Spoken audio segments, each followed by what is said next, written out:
अकबर अजमेर आया हुआ, अजमेर में अपने ख्वाजा मोइनुद्दीन चिश्ती की दरगाह है। इस दरगाह पे धोख लगाने के लिए कौन आया हुआ है? अकबर। अकबर जब यहाँ अजमेर में आया हुआ था उस साल अपने अकाल पड़ा हुआ है। किस साल की बात है? तो अकाल पड़ा हुआ तो लोग अकबर के पास गए, अकबर को जाकर भाई अकबर तुम बादशाह है हमारा, हमारे अकाल पड़ा हुआ है, कोई सहायता कर। अकबर ने कहा चलो ठीक है, नागौर में बातचीत और पश्चिमी राजस्थान के राजाओं को बुलाता कि आओ भाई अकाल पे बात कर। पश्चिमी राजस्थान में 3 बड़ी रियासतें हैं, बीकानेर, जैसलमेर, जोधपुर। तो बीकानेर, जैसलमेर, जोधपुर के राजाओं को अकबर ने कहां पर बुलाया? नागौर। बीकानेर का राजा आ गया, जैसलमेर का राजा आ गया, चंद्रसेन से पहले चंद्रसेन का भाई पहुंच गया वहां, चंद्रसेन का भाई है उदय सिंह, ये तीनों पहुंच गए। बीकानेर का राजा आ गया, जैसलमेर का राजा आ गया, चंद्रसेन का कौन सा भाई आ गया? उदय सिंह। और अकबर का हाँ भाई अकबर बता अकाल पे क्या बात करें? अकबर ने कहा छोड़ो अकाल की बात, पहले बताओ संधि कौन कौन कर रहे? स्ट्रगल की जगह कॉपरेशन पॉलिसी अपना रहे हैं। और उसने समझाया कि देखो तुम्हारे अकाल पड़ते रहते हैं, पैसे तुम्हारे पास वैसे ही कम है, मेरे से लड़ोगे तो इसमें तुम्हारा घाटा मेरा, फिर लड़ेंगे तो भाई साहब तुम्हें भी नुकसान होगा मुझे भी नुकसान होगा, इससे अच्छा मिल बांट के रहते हैं यार, तुम मेरी सहायता करो मैं तुम्हारी सहायता करूंगा।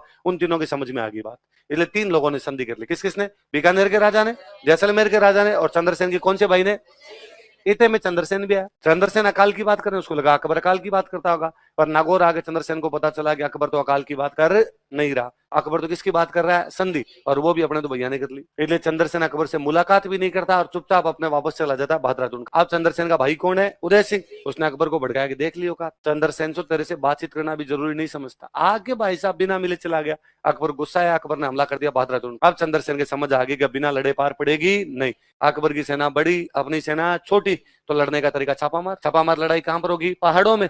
मारवाड़ वालों के पास ले दे के पहाड़ सिवाना, मारवाड़ के राठौड़ों की शरण, इसलिए बाद में चंद्रसेन कहां चला जाता है? सिवाना। उसके बाद भाई पूरे जिंदगी चंद्रसेन ने अकबर की अधीनता स्वीकार नहीं की और अकबर ने हमले करने बंद नहीं। अकबर और चंद्रसेन हमेशा लड़ते रहे, वैसे ही लड़ते रहे जैसे मेवाड़ में कौन लड़ रहे थे? महाराणा प्रताप। इसलिए चंद्रसेन को कहते हैं मारवाड़ का प्रताप।